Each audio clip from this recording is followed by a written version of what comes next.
In today's video, we're covering a critical breaking news update affecting every manufacturer, importer, and supply chain professional involved in U.S. trade with Canada and Mexico. On March 3, 2025, the U.S. announced sweeping changes to its tariff policies, targeting copper and lumber imports in particular.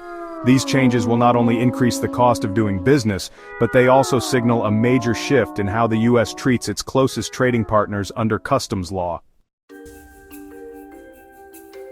This video will explain what these new tariffs mean, why the de minimis exemption has been removed, and why that's a big deal, the national security and trade enforcement reasons behind these changes, and practical steps manufacturers and importers need to take right now. According to USTR, the U.S. will impose a 25% tariff on all imports from Canada and Mexico, and a special 10% tariff on energy imports from Canada, impacting oil, gas, and even electricity in some cases. The new tariffs apply under Section 301 of the Trade Act of 1974, which allows the U.S. to take action when a trading partner's policies are seen as unfair or harmful to U.S. interests. This is the same legal basis the U.S. used to impose previous China tariffs. This time the focus falls on copper and lumber imports, two key sectors under close scrutiny by USTR and CBP. Why copper? The Department of Homeland Security and CBP have both highlighted copper as a critical material for infrastructure, defense, and technology manufacturing. According to CBP's Strategic Metals Watch, heavy reliance on imported copper, especially from sources that may present supply chain vulnerabilities, is considered a national security risk. Why lumber?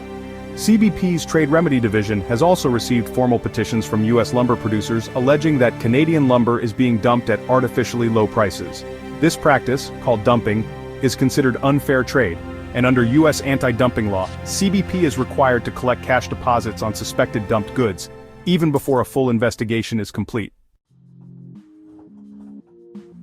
Perhaps the most disruptive change for small businesses and e-commerce importers is the complete removal of the de minimis exemption for shipments from Canada and Mexico. What is de minimis? Under Section 321 of the Tariff Act of 1930, low-value shipments, under $800, are normally exempt from tariffs and taxes.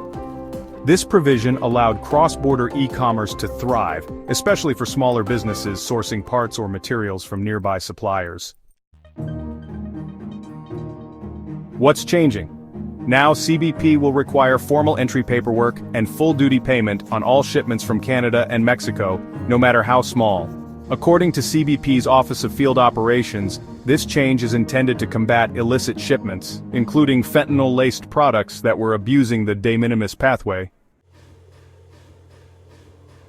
For manufacturers who rely on Canadian or Mexican materials, this is a direct cost increase that affects every shipment, no matter how small. According to CBP's 2024 trade statistics, Canada and Mexico account for over 40% of all copper and lumber imports into the U.S. This means manufacturers in sectors like construction, automotive, electronics, and appliance manufacturing will feel this cost surge almost immediately. This isn't purely about trade, it's about national security. According to the Federal Register's most recent National Critical Materials Strategy, copper is classified as a critical material for both military readiness and green energy infrastructure.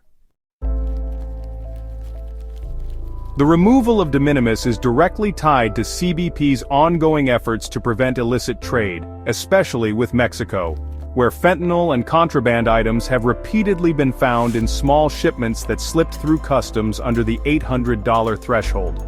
This makes the new rules not just a trade policy adjustment, but a border enforcement crackdown that pulls in both CBP trade enforcement and Homeland Security investigations, HSI.